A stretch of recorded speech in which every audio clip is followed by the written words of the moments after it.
Jeffrey here, super fan, Common X, with my boys Ian and Jared. And welcome to Common X Podcast with Jared and Ian. This podcast, we're about freedom and having fun. If you're a free thinker, this is the podcast for you. You actually, so you backflipped off that thing, didn't you? Yes.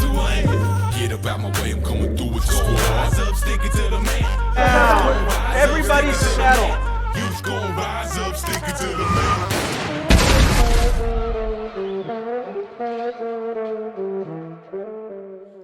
Welcome to Common X Podcast with Jared and Ian, episode 33. Today's guest is Joey Devil Doc Martinez. How you doing, buddy?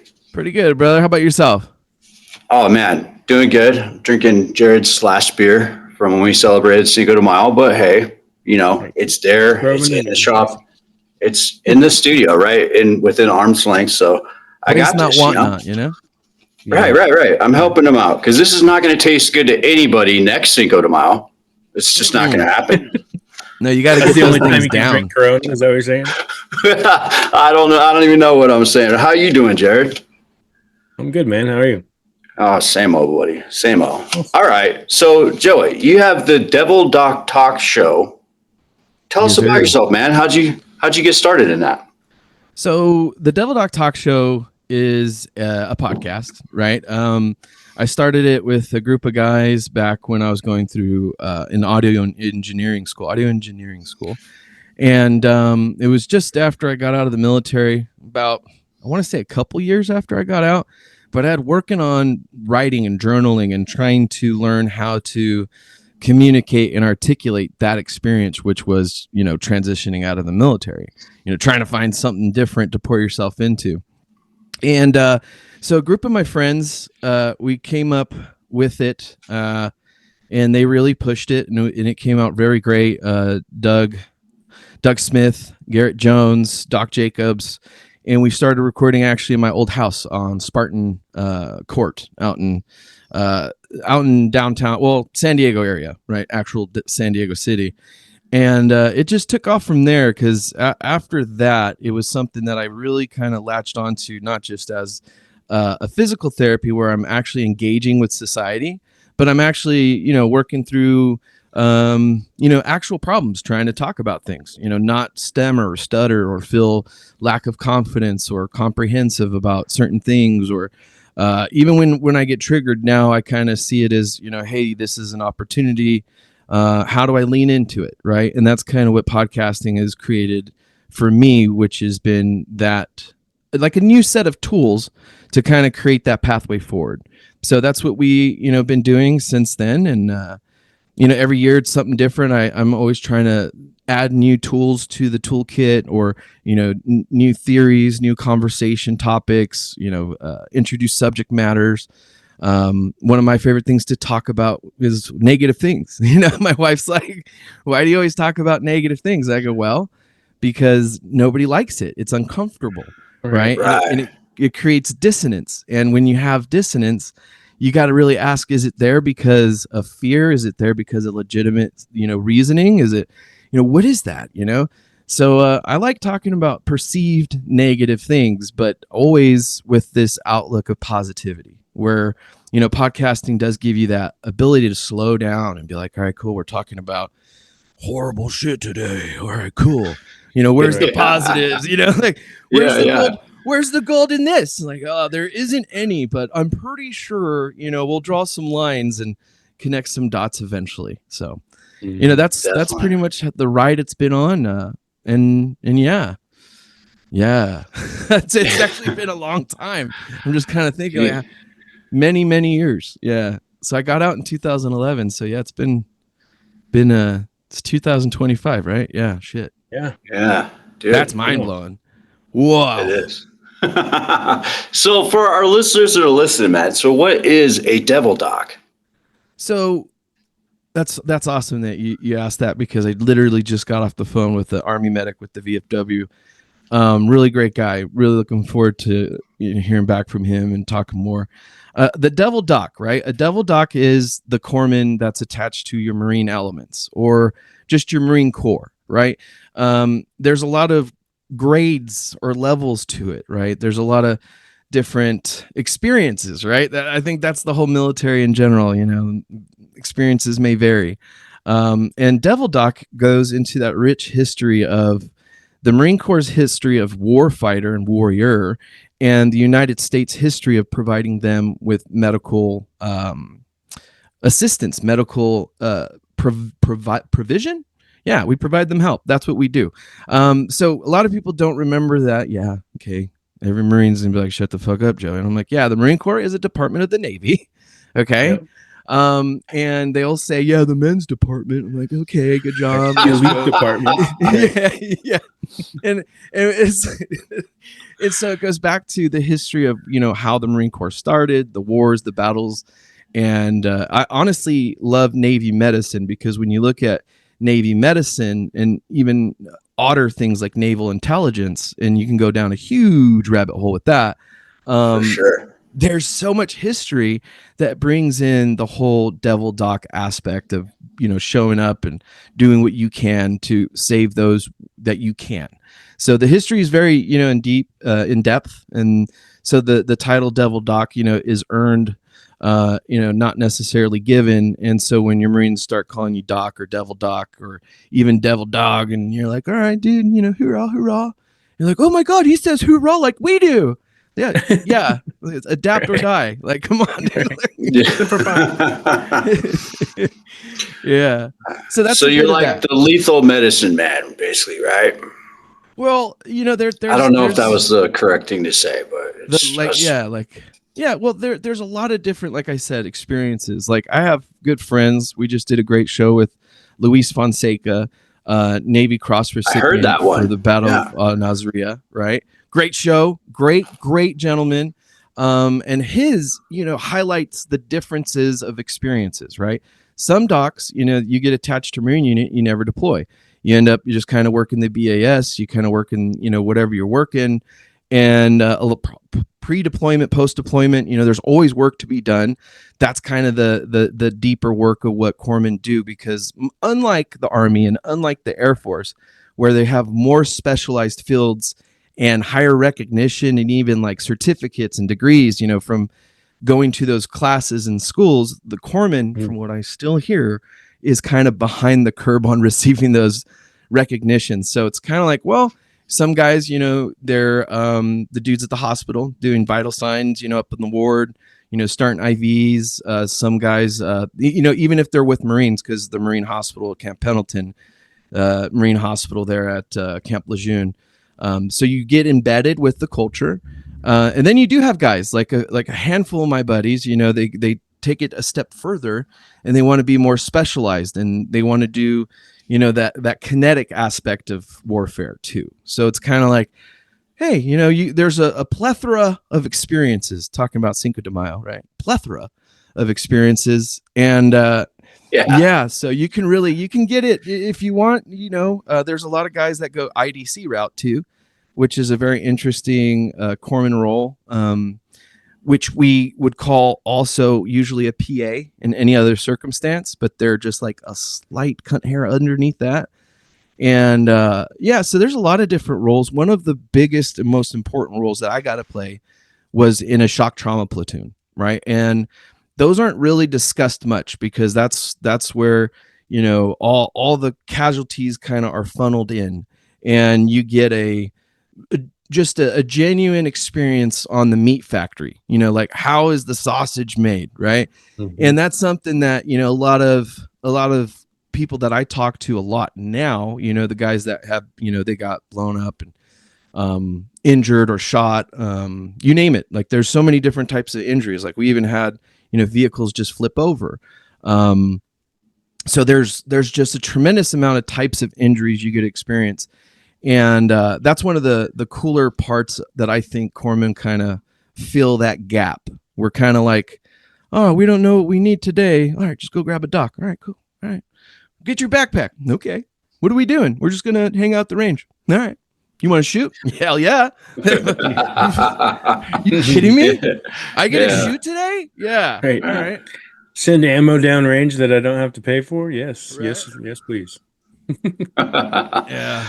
Well, this is so awesome to have you here today too, because we just had episode 31 with Jerry Montgomery, who is co-founder of Lean Synergy. So his job basically is he helps military military personnel transfer back into civilian life, and he was talking about some of the struggles that go along that with that, and kind of the percentages of finding employment for military service members and stuff. And it was just so cool. And then I just happened to like see one of your lives, and it blew me away. It was exactly what you described when you introduced yourself at the beginning of the show. There's like that kind of dark humor, like vulnerable, but I'm a person type side of you, and like you picked up the bass and all this stuff. And I was just like, man, we got to talk to you. Plus you mentioned some things about like, I can't recall if it was the VA, but talking to Congress or whatever. I mean, you're very outspoken to help military service members as they transfer back into civilian life as well. Can you tell us about that? Yeah, absolutely. So, let me clear my throat here. So to kind of go back on it, a lot of what I do with the show is show veterans that the word quit, right, or suicide, it's okay to talk about, right? It's okay to feel that. It's okay to want to do it. It's okay to have a plan. I'm just going to say, everybody that's listening, don't tell anybody you ever have a plan. All right. All that's ever going to do is create a lot of tension, and you're going to have to lean into people's, I want to say, understanding of your circumstance. And that's usually never a good situation. Speaking from experience. Okay. And I'm not saying that if you are at that point, don't get help. But what I am saying is we as a community, as veterans and men in general, right, when we talk about certain subject matters that are perceived negatives like suicide or the VA, right? The VA is never a good conversation to have for a lot of people. And that's okay, because then we can say, hey, look, what was your experience like? What was your experience like? Hey, man, they're advertising this shit, and I have not met a dude or girl or anything in between that said, man, you know what I love is the VA. Oh man, those guys, they get it right every time. They knock it out of the park. Right. And I'm like, I've never, for the life of me, I've had a lot of, I would say, hardship trying to learn how to navigate the system. But in that, I don't understand how that's plausible for a system that exists solely for the benefit and the aid of veterans that are transitioning or have injuries or disabilities or whatever may have you, the different programs. But it's such an adversarial system, right? That you get into it after only, now this did change recently, and I mean recently, like it's just honorable discharges, right? Well, if you get it other than honorable, good luck, kick rocks, kid. But if you get your honorable, guess what? It doesn't mean shit either. Nobody cares. All right. And it's usually other veterans within the system.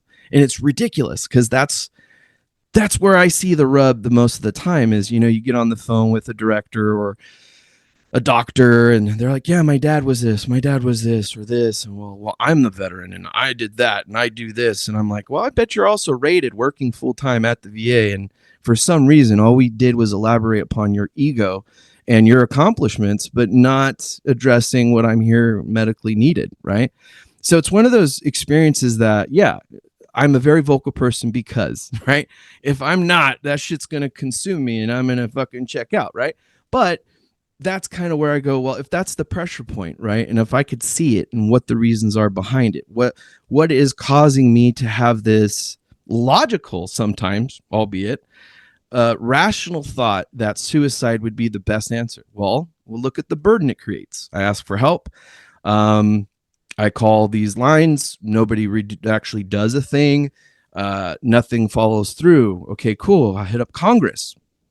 I've done that for years and it never pays off. It just, we can't make the VA do anything. And I'm like, well, you don't also have to be quiet about how awful they're doing the thing. Right. And that's what I told Daryl Issa's little office person this past week. And I'm like, yeah, hey, if it's possible for us to have conversations as to why 6,000 veterans a year kill themselves, I think we'll start having better solutions than, hey, I got a marketing plan, another campaign scheme, or a way we can leverage surveys to actually make the numbers this and that and lie through statistics. Thanks, Bill Gates. But the way we can do it better is actually doing it better. Right. So that's something that where I had to learn the old school way, right? Was, you've hit that wall and then you're like, oh shit, there's a wall here, guys. And everybody's like just running through and you're like, all right, cool. Hey, there's this big ass wall here, dudes. Well, yeah. Just take the money and run. You don't need anything else. Just, take your benefits. And I'm like, well, no, guys, that's not how it works either. You can get your benefits, you get your claims, you go to your private doctor and all that. And they're still going to stir the shit. They're always going to stir the shit to minimize payments. It's an insurance company, right? So when you look at it that way and you stop thinking or projecting your morality, your character, being an honorable this or a service member that, and it doesn't matter if you deploy, because this is what a lot of me and the guys that talk about with the community is that crab trap mentality that only guys that like were in Mogadishu and got shot in the face deserve things from the VA. And I'm like, well, yes, and like, come on, that's like, okay, then what are you going to give them? $100 million budget a year, and then we'll call it quits. And I would agree with it, but that's not how the government works, right? That's not how compensation works. That's not how the law works, and that's not how we should allow it then to be understood within our community, because that's what's really killing ourselves. It's this, I reach and there's judgment. I reach and there's judgment. It happened in Austin, I think a couple weeks ago, right?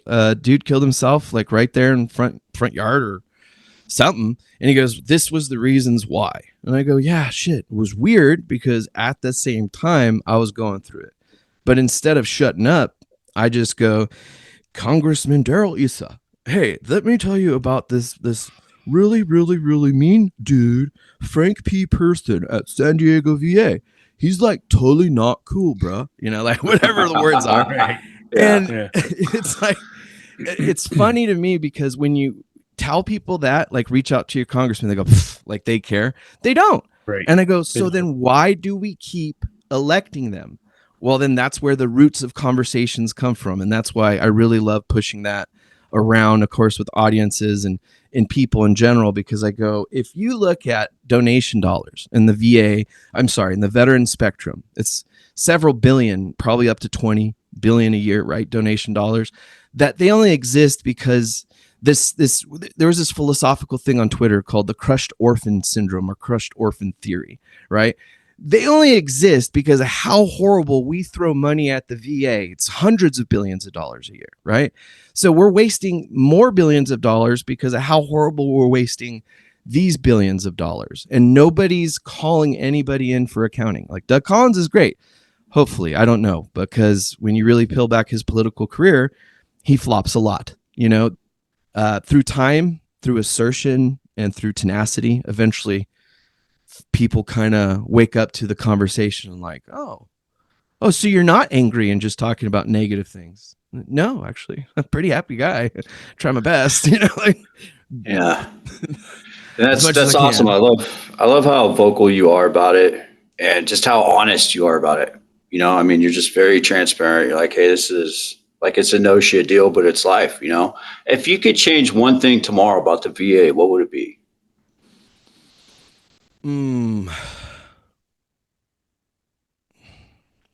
I would say the rescindence of policy immediately at a supervisoral level.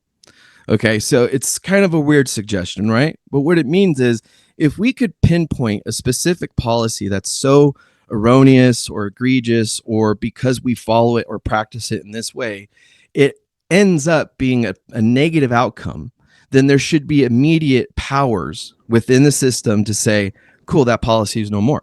Going, well, what do you mean? Like anything. CPS is disgusting when you actually peel back the layers of what they can do to say, take your kids away, right? Or, hey, it's really kind of suck ass that we pay hundreds of millions of dollars a year into these roads, infrastructures, lotteries, right? And our roads are shit. California's water infrastructure. I'm huge about that. Why? Because believe it or not, I drink water. I'm a fucking water person. Okay. Everybody is, you need it. Okay? Yeah.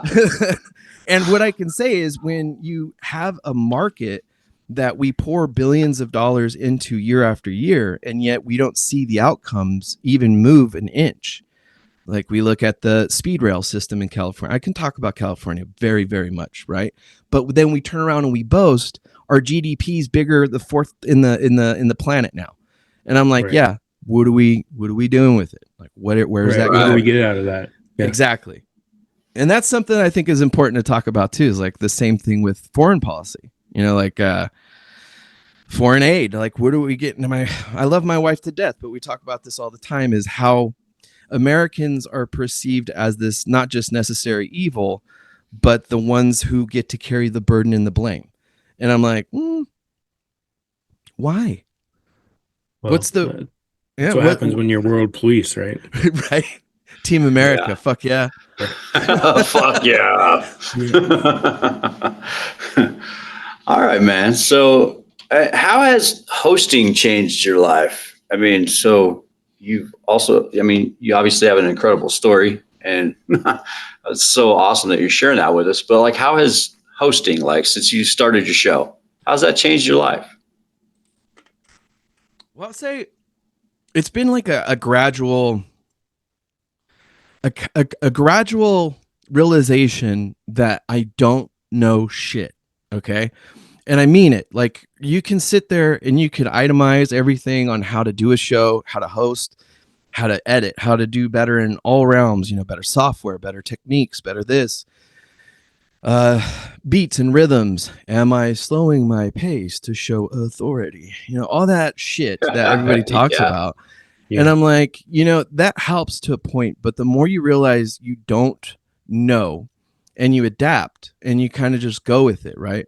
I noticed that in a lot of shows that not just take off, but the ones that people love, right? Where you're like, fuck yeah, dude, I wonder what that dude's doing today, right? Like Theo Von. I love listening to Theo Von because it's him just talking out of his fucking side of his mouth. Right? When he did the interview with the Donald Trump, again, old Donnie, like, oh yeah, man, cocaine was my thing. I'm like, Right. He's the president. Right. Yeah. No, I'm an honest, open book, but that guy takes it to an open house. Yeah. It's like, shit, there's cookies over there. We're talking about the time I saw 2 raccoons smoke meth. And it's like, all right, Theo, good job. And you're holding on. I love that. Yeah. Like Jared and I think we went through a little bit of that when we started our show. It was like, at first it's like, we were talking about Private Parts, the movie, Howard Stern, the other day, how he was trying to talk like a radio talk show host in the beginning, and he sucked. It wasn't until later when he became himself and just said, fuck it, and I owe Mimas a couple quarters there. But yeah, that's when things kind of started to happen for him, and so that's neat. I like that genuine, attachment. And I think that we all have that. It's kind of like podcasters, and some of us suck and some of us don't or whatever, but at the end of the day, it's just something fun that we love to do. Right. Exactly. So, yeah. Now that you're getting some traction, man. I was kind of like checking you out. I like the show. I listened to the last one. I've been kind of watching, your lives and stuff on Instagram and everything. What is the weirdest, like, DM you ever got from a listener? Ooh, God damn it. I know, right? It's a loaded one, bro. So, I don't know. So I don't really see weird. Okay. Let me just get that straight out in the open. I don't really see weird. I've seen things where even I show my wife and I'll tell my wife, like, it's not even DMs that I would say is the weirdest exchanges that I've ever had. Right. It's in public. It's like people will be like, hey, how are you? It's like, oh, I just went, and they just, because I guess I give off, whatever. And then people just love talking to me. I'm like, and I love talking to people, like an autistic kid, like, hey, like a dog. Just talk my head up. Right. Exactly. Yeah. And so I would say the most common weird relationship thing with DMs is how many great people I meet randomly. Just absolutely out of the fucking, hey, what's up, doc? I'm like, hey, what's up? Do you got some time for a phone call? Sure. Shoot me your number. All right. I'm like, shoot your number. Cool. Then I'm on the phone for the next 3.5, 4 hours talking about how that's, you know, this and that, this person, this and this, and before you know it, I've made a new lifelong friend and brother, right? And we talk about shit, we keep in touch. That's cool. I would say one of the odd parts about DMs, and you got to be careful and go through and scrub them. I've noticed this on Instagram, is women. What the fuck is up with y'all? Like, what the fuck is up with y'all? There's like no dignity left. Like, I'm not saying OnlyFans, okay, isn't like fun for people, but I'm going like, my guy, if I could just put a filter on half naked women just sending me like drip drops and bottles and, you know, all these weird emojis, and I don't even open. I show my wife too. I show her, I open, I go, look at secret message, delete. She goes, well, why are you even getting that? I'm like, I have no control over people. She goes, well, you better. I'm like, fuck. All right, shit. Yeah. Okay. Meet hot Ukrainian women. Right? Like, yes. Like, come on. Like, I don't even search for that crap, but how's that even come up? Yeah. And then some of the shit that does pop up, like you don't even search for it. And then you're like, okay, I didn't know breastfeeding was a thing until the other day. And all of a sudden, you look at one thing for too long, the algorithms are like, you're a pervert. I know you. I know you, you little fucking. Here's a bunch of shit you didn't want to see. Yeah, exactly. Oh, but yeah. No, to wrap it up, to answer that question, I would say, yeah, you know, weird is kind of dependent on the mood and the day. But the one that sticks with me the most that I realize and see and I enjoy the most is the people that I meet randomly and just develop genuine connection and relationship with. Kind of like this, honestly. Like, fuck. Like, yeah. You know, it's like, to me, this is what podcasting meant and means, like, ever since I started. Sure, is it monetizable? Sure, can you do like what a lot of other bros are doing in the community and taking it to that next? Absolutely. But are you maintaining that authentic, genuine truth to who you are? You know, like you were saying about Private Parts, where he's like, and today we will talk about vagina. Like, that's just not going to sound. Right. Nobody wants to see that. Right? No. You talk like that, and I think I'm going to get a grade at the end of the class. Being like, was it ovaries or pins? I know. Right. Yeah. WNBC. Right. Yeah. And I think that's why, you know, podcasts have become so popular. Is, you know, real people talking about real shit, and people want to see that. So I think for us, getting guests on, you know, like yourself and others that we've had, you know, it's just getting that message out to lots of people that maybe don't want to do podcasts, right? Tune in. So inform them.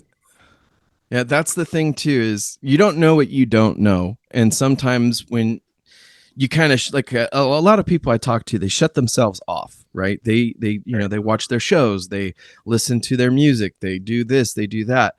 And their boxes are so closed that if you try to get into it, they're like, just no. It's like, okay, but you know, like if you paid attention, it might help. Right. Yeah. Right. Yeah, I think COVID did that to, you know, a whole generation, right? Like, you know, I can see that with my kids. They're like not social at all anymore. So it's like that whole generation, like their skills being social, what's amazing is like, it was only a short amount of time, right? Like a year that we couldn't go to school and couldn't do things. But man, a lot like, changed. Hey, why don't you go talk to that person, right? Or, you know, at the store, I'm like, hey, you're gonna pay for this, and talk to the teller. No, right? Yeah, the whole Let's use social some of those social awkwardness. skills. Yeah. So Yeah, man. You know, you bring that up, and that actually does hit a good point, because when you look at society, we're kind of as good as we are engaging in it, right? Like rules, they're as good as the people that follow them. You know, so as much as society is I think we've all been kind of really weird, and then of course after all that lockdown and crap, I think all it did was kind of reinforce those awkwardnesses where we're like, we don't really actually need full-time businesses open or government buildings open or all this different. What we need is kind of just an internet connection. And you know, the vast majority like the vast majority of systems are outdated, right, to begin with. So it's kind of like, who does this really benefit, us being the way we are, right, as a society? And I go, it doesn't seem to be the people, because if you try to put in anything on a government system, right, some of them are actually pretty cool, right? They're updated. You can like do an email now or a secure link, right? But dude, some systems, it's still the fax machine, and they got to get physical logbooks that are in courts, caves and shit. I was reading about. So security does it. And I don't know. I guess it helps but hinders at the same time. And do you think that would be something that the VA could benefit, being more technology centered and focused, updating their systems? Or is it just an overall systemic thing that they suck? so kind of you both, right? If you look at, if you give somebody who's bad with money more money, they're still going to be bad with it. Okay. Right. If they have a goal or not, they're still going to be bad with spending money because they're bad at spending money. Okay. The people around the people that spend the money at the VA, they're not really interested in outcomes. They're interested in contract dollars, hours, man hours, leverage points, influence, policy, return of interest on your donation dollars. Okay. Margins and future participation and guarantees, right? So it's all a huge relationship with moneymakers, where if you were to say, yeah, I do think technology would help greatly. However, I don't think the right people would get the contracts to create that technology, as we have already seen in the past 5 to 10 years, I think it was, and several billion, I think, have been given to Oracle. I think it was Oracle. Could be wrong. Okay. Could be wrong. To update and move everything over to electronic records. And if you look at what happened in Spokane, that shift created deaths simply because of the inappropriate shift, where it was more or less like the military rollout. Well, we're rolling out if you're ready or not. And people weren't ready. So records went missing and follow-ups went missing. And when you do that with critically ill patients, we usually have a name called sentinel event, and it's usually actionable, with the tort claim and, hold that whole shit.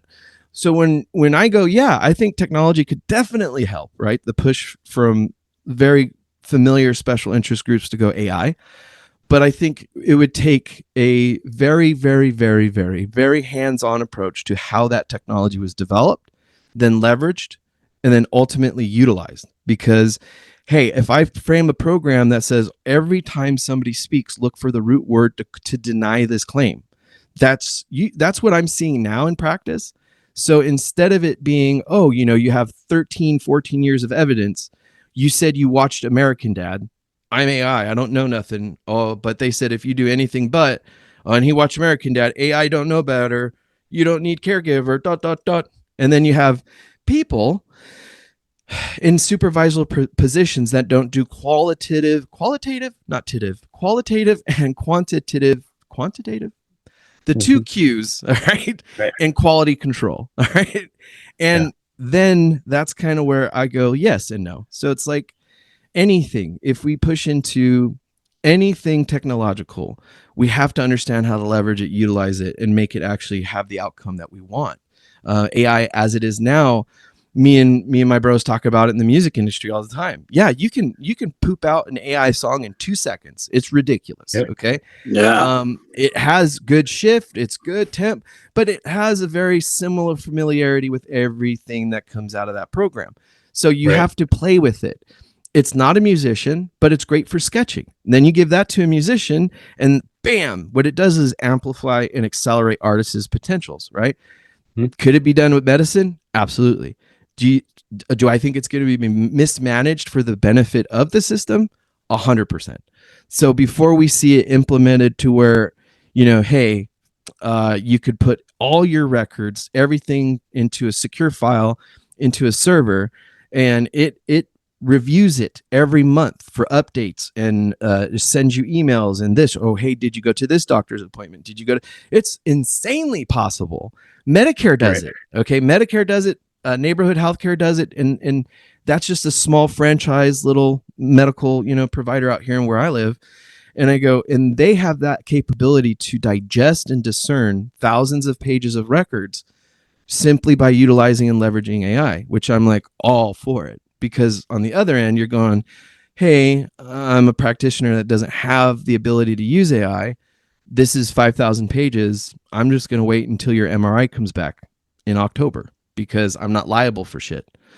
If I start digging and I find out, then I have obligation, right? See what I mean? So, Yeah, I saw was it Sam Ultimate was it before Congress yesterday, right? They're talking to him about AI and the acceleration of it and how US can be like number one and beat China with everything. And one of the things he talked about is AI in healthcare. And there's a lot of people that are now talking to Chat GPT as like a therapist, right? Because it really? gives interesting responses, and as you talk to it more, it learns about you more, and people have actually been helped by the AIs talking to them. And so, like when you talk about AI, I think it'd be great for somebody like the VA to install something like those chatbot agents that could interact with that's like you said, just hey, how you doing this week, right? Doesn't have to be a human, but just like show like somebody cares about you. Like ultimately, you kind of know it's an AI, but I think at the same time, somebody or something, right, just reaching out to you to see if you're okay, right, and you can respond like, "Hey, I'm not okay. Like I've had this thought. I've been thinking about suicide," and then that would alert the chatbot agent to like dish you down to a therapist or hey, look, like this guy needs some help. It's like somebody come help him, right? So I think like if AI can get there and the VA can, use some of their $325 billion a year to actually help vets instead of pay themselves large salaries and who knows where that money goes. Yeah. And then, so I think that one, that would be great. And then I've always found it amazing that like government systems don't treat, uh, like I've been in the tech sector for like 30 years, right? 35 years. And one of the things in tech is like you have to have KPIs, right? What's your Yeah. KPI? Like, and how do you treat your customers? And how are you getting your customer feedback? And, if the VA could do something like that, where they're like, hey, the ultimate KPI is that, vets stop killing their fucking selves. Like, what was it? I think it's 17 a day, I think is the suicide rate right Yeah. now. So it's like, Man, that's it's obviously terrible. a problem, right? So let's like try and address that problem by reducing that. That should be like the number one KPI, right? Reducing suicides and then taking care of veterans. Like you can set it up more like a business, honestly, and get feedback from vets, right? Like, how are we doing? How was our last visit? How can we improve?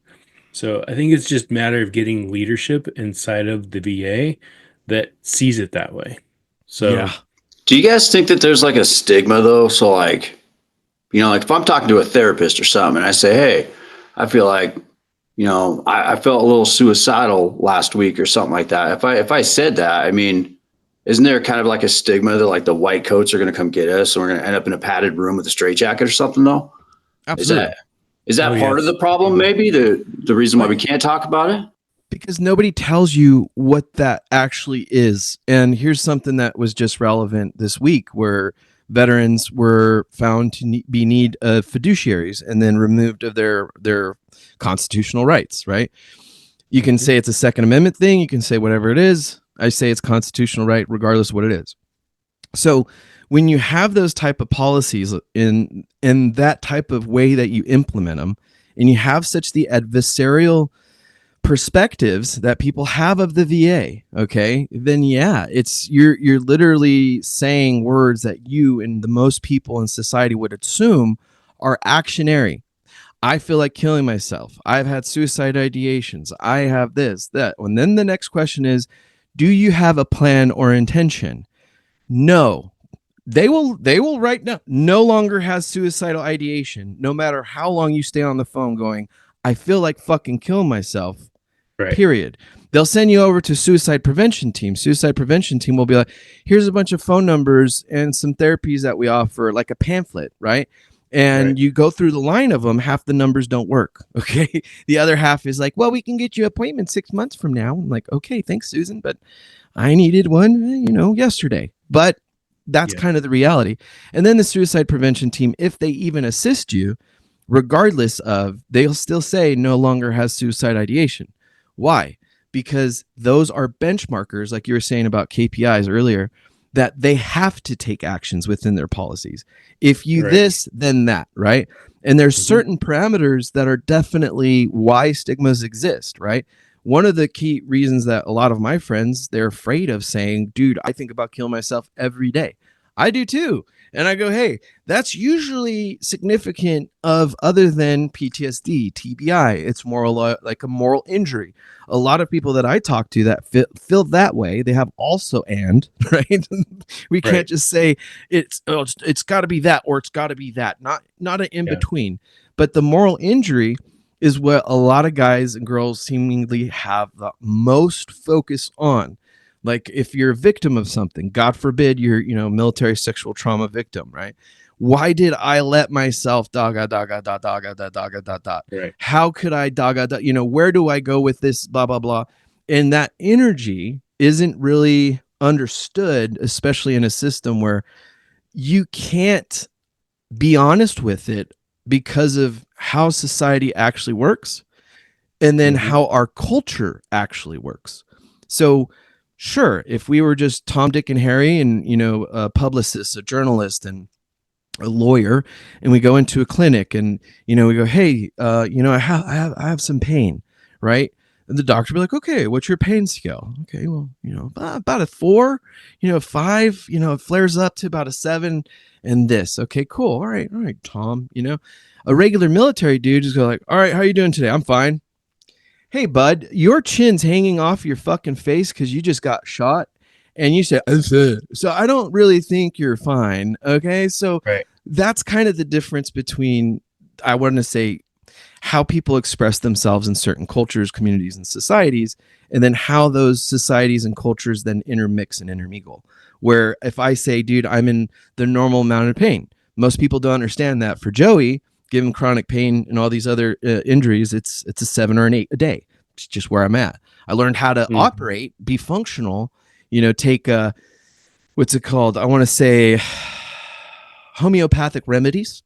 Okay. You know what I'm saying? Yep. And if you can, then do so. But if it's better that way, then why not try? Even if you can operate at a 7 or a 5.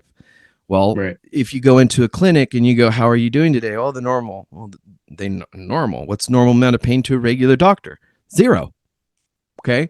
So now we're not working within actualities, within cultures, and we're creating stigmas that remove the ability to engage. We're creating medical treatment barriers, but we're not identifying them. We're just saying, well, that's the way we do it. I'm like, well, that's the way Hitler did it, and we can all disagree with that guy. Okay. Kanye West, calm down. Yeah. So I'm wondering, that makes me wonder if like within the medical system or within the VA or anything really, are we just kind of at that like Hallmark movie point where like we're not in touch with reality?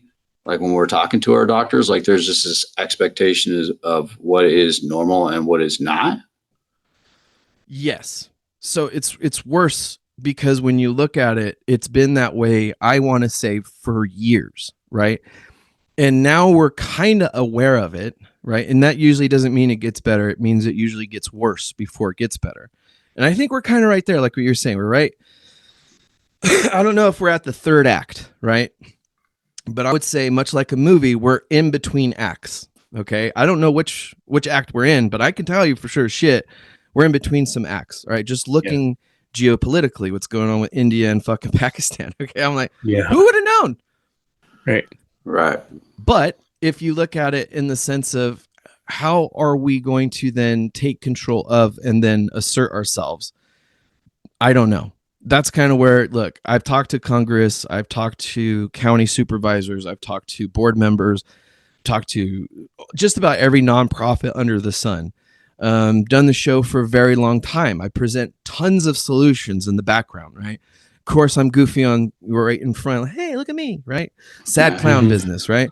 And Same what I can, but when you look at it that way, it's okay because then you could rationalize the solution and say, well, hopefully for the next group, right? The next guy, the next generation, we plant seeds to have trees grow up and provide shade for the next generation.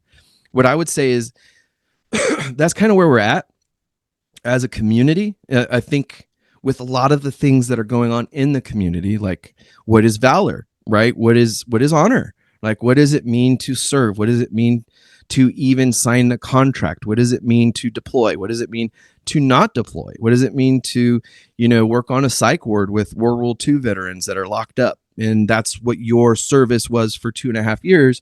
And then you became a doctor, and you have that moral injury, like, oh, I never deployed. Like, okay, buddy, you did most than more.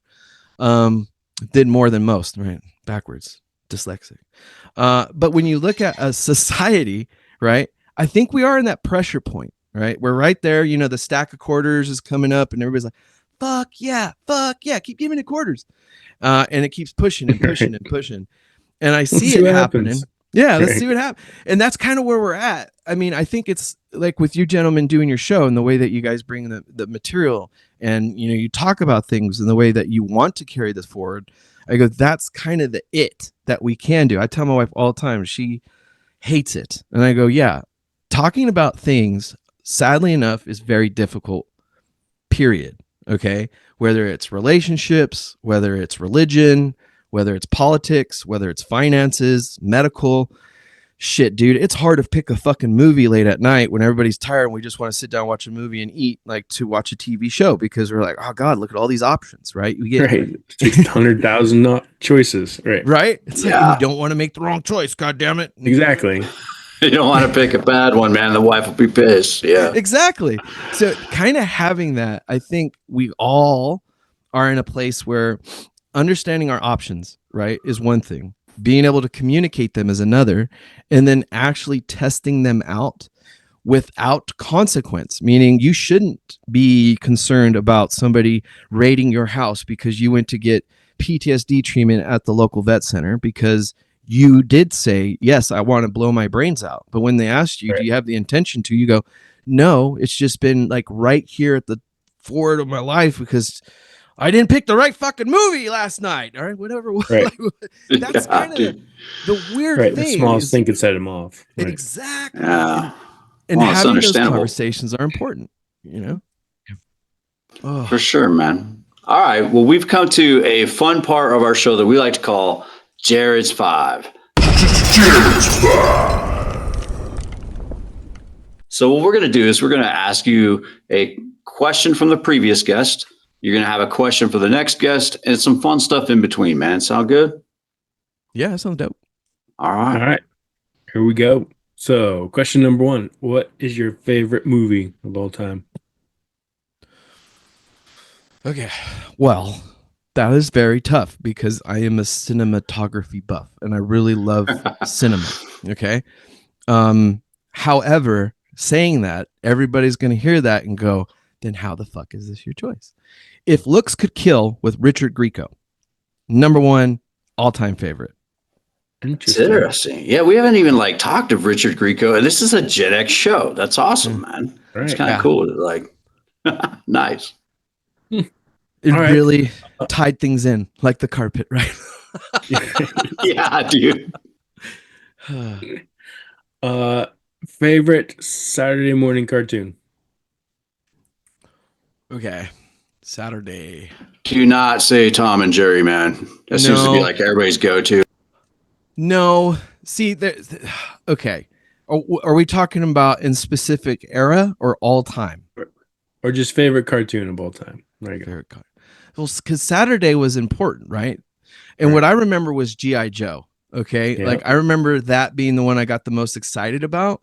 But then there was that weird show, Tiny Toons. And Buster the Bunny, the blue bunny and the pink bunny, whatever the pink bunny was, and that crazy bitch with the red hair. That would be the show. Or no? Yes, something like that. Yeah. Like fucking nutter. But that would be the show that I used to get the most excited about on Saturdays. I'm pretty sure it was on Saturdays because yeah. All right. What's one thing that you think people should know about you that maybe they don't?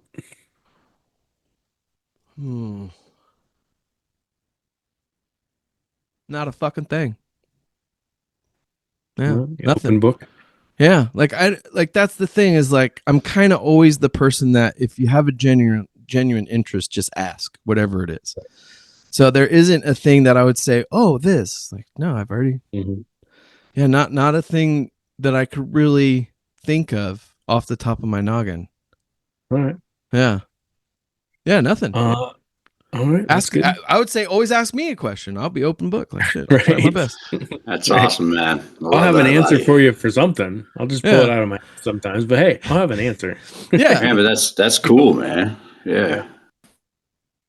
All right. So what's one thing you would tell your teenage self today if you could go back in time? Shit.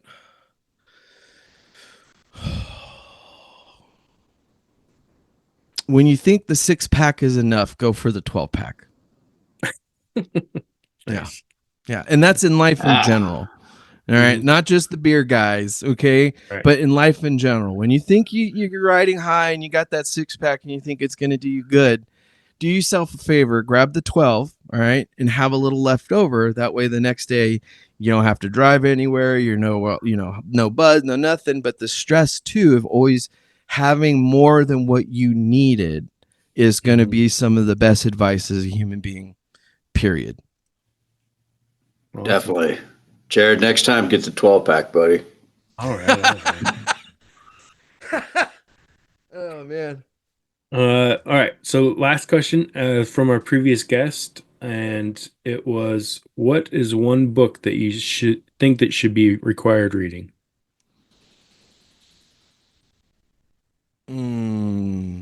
That's tough. Okay, so there's a few. The one book that I actually am rereading right now, let me pull it up, is A Man's Search for Meaning by Viktor E. Frankl.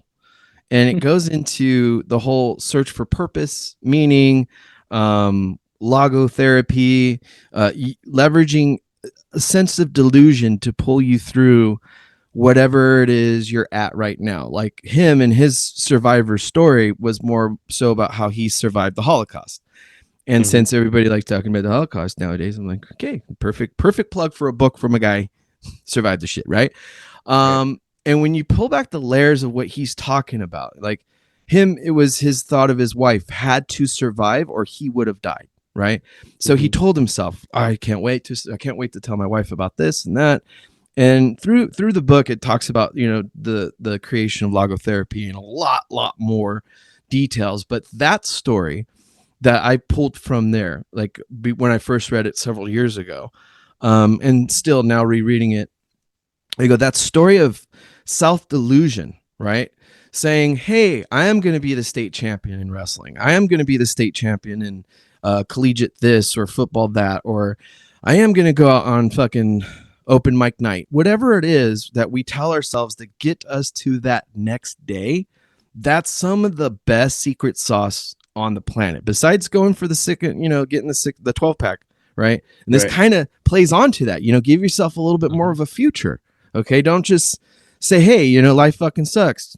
All right, it's always going to suck. Well, it is, because if you see it that way, it is. But if life sucks a dick, make it your dick. Okay. Right. That's awesome. All right. So what's a question you want for our next guest? Can be anything.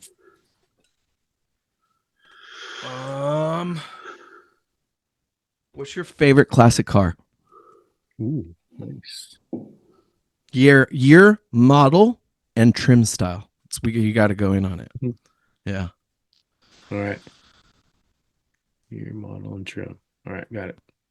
And if they go into mods where they're like, actually, I really enjoyed the the Hippo when it came out, and the 300 cubic and this and that, and I'd be like, oh yeah, talk to me dirty, baby. Right.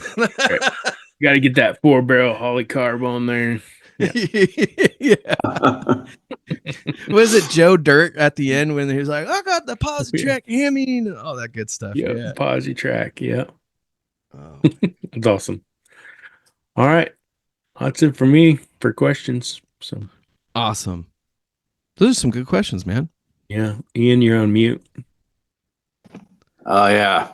Yeah, dude. No, this was super fun. Everybody who's listening, this has been Joey Devil Doc Martinez, and this has been episode 33. Thanks for tuning in, and Joey, thanks for coming by, man. This was awesome. Thanks, Yeah, guys. great. Thanks again for having me on. I'm always available if you guys need anything else offline, any kind of help, and you're both more than welcome to hop on our show as well. Oh, hey, man. So where can everybody find you? Because I know solid. I follow you on yeah. Joey, Devil Doc Talk. I've got you on Instagram. I watch you on YouTube. I listen to you on Spotify. Where can everybody find you? So that's good. I would say look up the Devil Doc Talk Show at on the Google machine, right? The Devil Doc Talk Show. We're on Instagram. We're on X. We're on, like you said, YouTube, Spotify, Pandora, iHeart, all the platforms, even the lesser known platforms. And if you want to get in contact, it's the Devil Doc Talk Show at gmail.com. Again, the Devil Doc Talk Show at gmail.com. There's a bit of a rhythm, but it helps you remember it. Helps me remember it. Well, that's been awesome, man. And you are like, man, you've been fun to talk to. You're a buddy of ours. You're now part of the Common X family, and we look forward to joining you on your show as well, man. This has been awesome. Thanks for tuning in, everybody. All right, this has been Common X with Jared and Ian, episode 33 with Joey Devil Doc Talk Martinez. Man, that was a mouthful. Joey Devil Doc Talk Martinez. I don't know why that was so hard for me right now, man. But it happens. He sells seashells by the seashore. Right. How much wood could a woodchuck chuck if a woodchuck could chuck wood, man? The Adderall showed up a little bit late, man. All right, all right, man. Awesome. Love you guys. We'll see you on the next one. All right. Thanks, Joey. Later. All right. Thanks, guys. Talk soon. Bye. See you. Hey, everybody. Thanks for tuning in today to the podcast, Common X with Jared and Ian. We really appreciate you guys and would love your support. So make sure you click that subscribe or like button or follow us on all our social media platforms and on YouTube and Spotify, because that would really help us out. And that helps us bring more episodes to you guys every week. And hopefully from, content that you guys want to see. So reach out, TikTok, YouTube, leave comments. If there's anything that you guys want to see or any guests that you want us to try and get on, let us know. We do have a good lineup coming. So thank you again. We love you guys. Thanks for your support. And we'll see you next time. And remember, common sense isn't that common. So that's why we're bringing common sense back from Generation X.